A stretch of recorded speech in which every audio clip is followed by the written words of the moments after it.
शिलांग में इंदौर के शख्स राजा रघुवंशी की हत्या उसकी ही पत्नी सोनम रघुवंशी ने कराई थी। मेघालय पुलिस ने सोमवार को ये चौंकाने वाला खुलासा किया।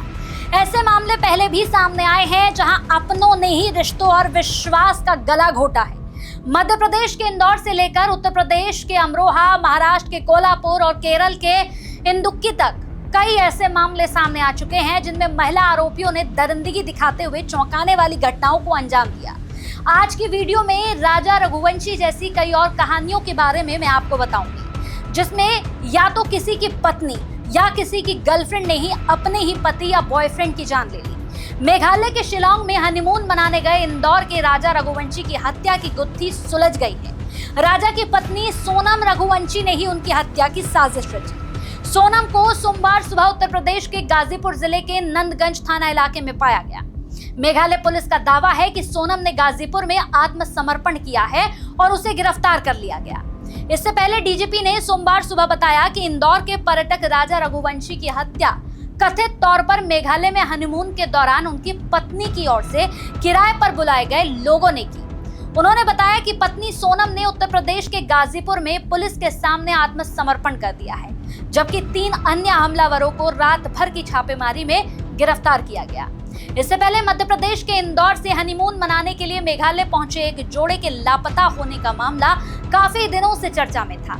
23 मई को जब ये जोड़ा लापता हुआ तब माना जा रहा था कि मेघालय के सोहरा क्षेत्र में घने जंगल और कम आबादी की वजह से पति पत्नी की खोज खबर नहीं मिल पा रही है। इसके बाद मामला उलझता चला गया। लापता युवक का शव 2 जून को 150 फीट गहरी खाई में मिला। अब आइए ऐसी ही दूसरी कहानियों पर भी आपकी नजर घुमाते हैं। इस साल मार्च में उत्तर प्रदेश के मेरठ से एक दिल दहला देने वाली वारदात सामने आई थी। यहाँ पर भी एक महिला ने अपने प्रेमी के साथ मिलकर पति को बेरहमी से मार डाला था। इतना ही नहीं, सबूत छिपाने के लिए महिला ने पति के शव को 15 टुकड़े किए और फिर इन्हें ड्रम में रखकर उसके ऊपर से सीमेंट से चिनाई कर दी थी। घटना के बाद महिला अपने प्रेमी के साथ शिमला घूमने चली गई थी। वहां से लौटने के बाद महिला ने ही खुद इस हत्याकांड का खुलासा किया। पुलिस ने मामले में महिला और उसके प्रेमी को गिरफ्तार कर लिया था।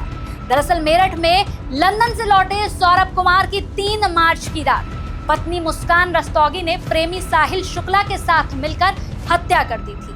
आरोपियों ने शव के 15 टुकड़े ड्रम में रखकर ऊपर से चुनाई कर दी। मुस्कान अपनी 5 साल की बेटी को मायके में छोड़कर प्रेमी के साथ 4 मार्च की शाम को हिमाचल घूमने चली गई। वापस लौटकर मुस्कान ने अपने पिता को सौरभ की हत्या करने की जानकारी दी। इसी साल मार्च में औरैया जिले में शातिर दिमाग के चलते हाइड्रा चालक की नई नवेली पत्नी प्रगति और उसके प्रेमी अनुराग ने इंसानियत को शर्मसार कर देने वाली घटना को अंजाम दे डाला। उसने शादी के 14 दिन बाद ही पति दिलीप को मरवा डाला। उसका प्रेमी बेरोजगार था, लेकिन वो प्रेमी के साथ ही रहना चाहती थी। घर वाले राजी नहीं थे। ऐसे में प्रेमी के साथ जीवन बिताने में उन्हें परेशानी हो रही थी और इसीलिए प्रगति ने रसूखदार लड़के हाइड्रा चालक दिलीप से शादी की। उसका इरादा था कि पति की हत्या कर उसकी संपत्ति लेकर प्रेमी के साथ खुशी से जिंदगी जिएगी। वो सोच रही थी कि शादी के कुछ ही दिन बाद जब वो विधवा हो जाएगी तो दूसरी शादी अपने प्रेमी से कर लेगी। विधवा होने के नाते परिजन भी इसमें सहयोग करेंगे, लेकिन सुपारी की रकम के लेन देन को लेकर पुलिस ने उन्हें पकड़ लिया। इसके बाद इसी साल अप्रैल में मेरठ के बहसुमा में शहर के सौरभ हत्याकांड जैसा एक और मामला सामने आया। यह पत्नी ने पति की प्रेमी संग मिलकर न सिर्फ हत्या की बल्कि पकड़ी ना जाए इसके लिए सांप के काटने की कहानी गढ़ी। पुलिस जांच पड़ताल में बाद में बुधवार को पूरे मामले का खुलासा कर दिया। अकबरपुर सादत गांव के अमित कश्यप उर्फ मिक्की की मौत वाइपर सांप के काटने से नहीं हुई थी। अमित की हत्या उसकी पत्नी रविता ने प्रेमी अमरदीप के साथ मिलकर की थी। दोनों आरोपियों ने गला दबाकर पहले हत्या की और फिर वारदात को हादसा बनाने के लिए जहरीले सांप को उसके बिस्तर पर छोड़ दिया। लेकिन पोस्टमार्टम रिपोर्ट में दम घुटने से मौत की पुष्टि के बाद पुलिस ने बुधवार देर रात दोनों आरोपियों को हिरासत में लेकर चौंकाने वाला खुलासा किया। अमरोहा के 52 खेड़ी गांव की बात करें, लोगों के जहन में आज भी 14-15 अप्रैल 2008 की काली रात का खौफ है। दरअसल इस रात अमरोहा में गांव के लोगों ने जो देखा वो किसी सदमे से कम नहीं था। यहाँ एक ही परिवार के 7 सदस्यों की बेरहमी से कत्ल कर हत्या कर दी गई। इस परिवार के 7 लोगों की हत्या कर दी गई। परिवार की सिर्फ एक ही महिला बची, शबनम, जिसने गांव वालों को बुलाया तो हैवानियत देखकर हर किसी के बदन में सिरहन दौड़ गई। पुलिस ने जब इस मामले में जांच की तो पता चला कि हत्या से पहले सभी मृतकों को कोई नशीला पदार्थ दिया गया था, जिसके कारण सभी बेहोश हो गए थे। ऐसे में पुलिस का सीधा शक शबनम पर ही गया, क्योंकि उसने सोने से पहले रात में सभी के लिए चाय बनाई थी। बाद में जब इस घटना की परतें खुलती हैं तो सामने आता है कि हत्या किसी और ने नहीं की, बल्कि शबनम ने ही अपने प्रेमी के साथ मिलकर की। शबनम ने अपने परिवार के 7 सदस्यों को कुल्हाड़ी से वार कर मौत के घाट उतार दिया। जिन लोगों की हत्या की गई उनमें एक 8 महीने का बच्चा भी शामिल था।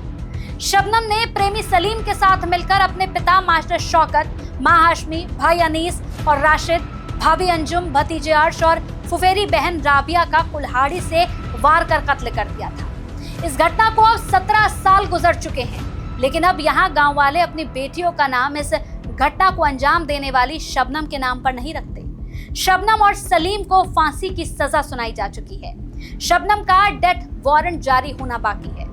मुंबई स्थित एक प्रोडक्शन हाउस में काम करने वाले नीरज ग्रोवर की मई 2008 में लाश मिली थी। नीरज की लाश के कई टुकड़े किए गए थे और उन टुकड़ों को 3 कूड़ा रखने के थैलों में भरकर उनमें आग लगा दी गई थी।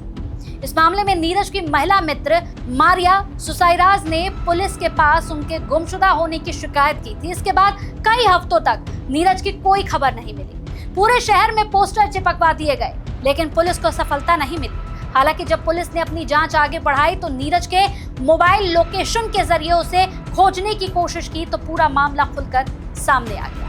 बाद में मारिया की बिल्डिंग के सिक्योरिटी गार्ड से पूछताछ हुई तो सामने आया कि 7 मई 2008 की रात को मारिया और उनके बॉयफ्रेंड बैग में भारी सामान ले जाते हुए दिखे थे। पुलिस ने इस जानकारी के आधार पर मारिया को गिरफ्तार कर लिया। मारिया ने गिरफ्तारी के बाद पूरे मामले की पोल खोल कर रखी। सामने आया कि नीरज की हत्या मारिया के प्रेमी लेफ्टिनेंट ML जोरम ने की थी। दरअसल जोरम को शक था कि नीरज और मारिया के बीच अवैध संबंध थे। मारिया खुद अभिनय की दुनिया में काम तलाशने के लिए कुछ समय से ग्रोवर के अपार्टमेंट में जा रही थी। इसी बीच 7 मई 2008 की रात जब मारिया ने नीरज को मिलने के लिए बुलाया तो अचानक उनके फ्लैट पर जोरम भी पहुंच गया। इसके बाद जोरम ने कथित तौर पर गुस्से में आकर नीरज की हत्या कर दी।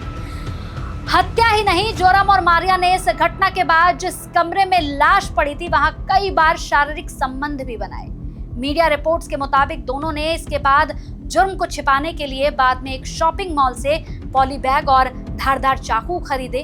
बाद में दोनों ने ग्रोवर की लाश के 300 टुकड़े किए और इन्हें पॉली बैग में भरा। दोनों ने इन पॉली बैग्स को एक सुनसान जगह पर पहुंचाने के बाद इसमें आग लगा दी। सच कहें तो इन कहानियों के सुनने के बाद इंसानियत से अब भरोसा उठ गया है। न जाने दुनिया किस ओर जा रही है। अब किस पर विश्वास करें, किस पर ना करें, ये भी समझ नहीं आता। ऐसे में आप भी सतर्क रहें, सावधान रहें।